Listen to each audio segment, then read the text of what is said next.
मुझे एक टॉपिक मिला है कि पंच परिवर्तन में नारी की क्या भूमिका होनी चाहिए। मैं आपको बता देना चाहती हूँ कि जब भारत में संकट छाया है तो उसकी सफलता की जो धुरी बनी है वो नारी ही बनी है। जब भी भारत ने स्वयं को संकट से बाहर निकाला है तब तब नारी शक्ति ही परिवर्तन की धुरी बनी है। मुझे एक कविता याद आती है, नारी तुम केवल श्रद्धा हो विश्वास रजत नग पगतल में, तुम पीयूष स्रोत सी बहा करो जीवन के सुंदर समतल में। श्रद्धा नहीं हो केवल योद्धा हो रण के थल में, तुम प्रेरणा हो सबकी कल याज या की कल में। हर शह की तुम ताकत हो ममता की तुम हो डोरी, चट्टान सी प्रबल हो रेशम सी तुम हो डोरी।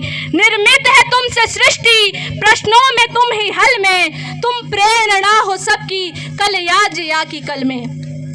जब मुझे ध्यान आता है कि मैं नारी शक्ति की बात करती हूँ तो मुझे यह भी ध्यान आता है कि विश्व के कुछ षड्यंत्रकारियों ने नैरेटिव चला करके एक विमर्श स्थापित किया और उन्होंने दिखाया कि यहाँ की महिलाएं शोषित हैं, पीड़ित हैं। हम सबको उन्हें जवाब देना होगा कि अगर हमारे समाज की महिलाएं शोषित हैं, पीड़ित हैं, तो 1857 के स्वतंत्रता संग्राम में अपने पुत्र को पीठ में बांध कर उन शत्रुओं को धूल चटाने वाली महारानी लक्ष्मीबाई कौन थी। मुझे ध्यान में आता है कि हम अपनी सभ्यता भूल चुके हैं। हम भूल चुके हैं रानी लक्ष्मीबाई कौन थी, हम भूल चुके हैं रानी अहिल्याबाई कौन थी। हमें मदर टेरेसा तो याद है, हमें रानी अहिल्याबाई, रानी कर्णावती, रानी अबक्का, गार्गी, अपाला, लोपामुद्रा याद नहीं है, क्योंकि यह एक नैरेटिव बनाकर हमारे इतिहास को छेड़कर इस कृत्य को अंजाम दिया गया है। मुझे ध्यान में आता है कि हम इस गढ़वाल की भूमि पर हैं तो यहाँ की एक प्रसिद्ध रानी रही है रानी कर्णावती। जब मुगलों ने गढ़वाल के ऊपर बुरी दृष्टि डाली तो रानी कर्णावती ने शिवपुरी से आगे उन्हें बढ़ने नहीं दिया और पूरी मुगल सेना के नाक कटवाकर उन्हें दिल्ली भेज दिया। इसलिए उन्हें नकटी रानी के नाम से भी जाना जाता है, लेकिन हम अपने इतिहास पर गर्व करने के लिए बहुत दूर हैं। आज पश्चिमी संस्कृति हम पे हावी होती जा रही है।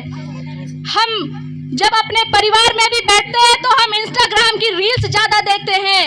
हम आपस में बातचीत करना जरूरी नहीं समझते, लेकिन मेरे सामने मेरी मातृशक्ति बैठी है। जब मातृशक्ति अपनी पीढ़ी को संस्कार देती है तो वो रानी जीजाबाई जैसी, माँ जीजाबाई जैसा संस्कार देती है कि एक पुत्र छत्रपति शिवाजी महाराज के नाम से जाना जाता है। जब महिला सामाजिक समरसता के नाम पर अपने पुत्र, अपनी पुत्रियों को संस्कार देती है तो वह सिखाती है कि जो सामने व्यक्ति है वो कोई जाति का नहीं है, वो किसी वर्ण का नहीं है, वो किसी क्षेत्र का नहीं है, वह इंसान है और उसमें भी इंसानियत है।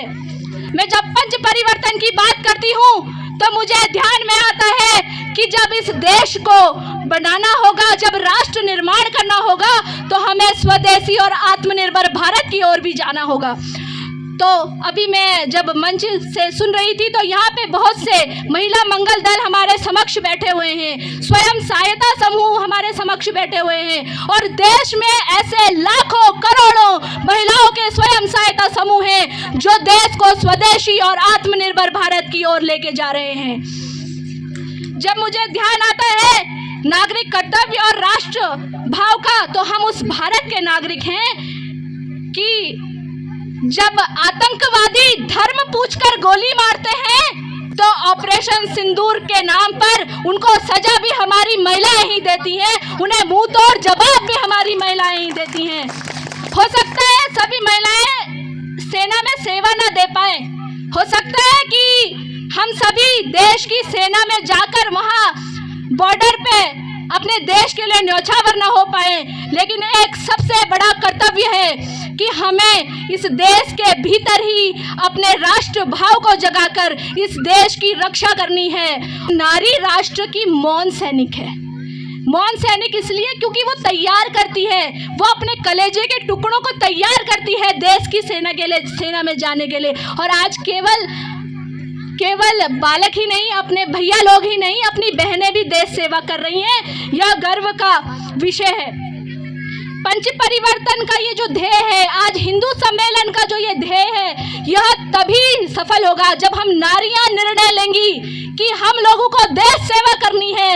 तभी हमारा परिवार सशक्त होगा, तभी हमारा समाज सशक्त होगा और तभी हमारा राष्ट्र सशक्त होगा। इसलिए नारी की भूमिका इसमें बहुत ज़्यादा जरूरी है।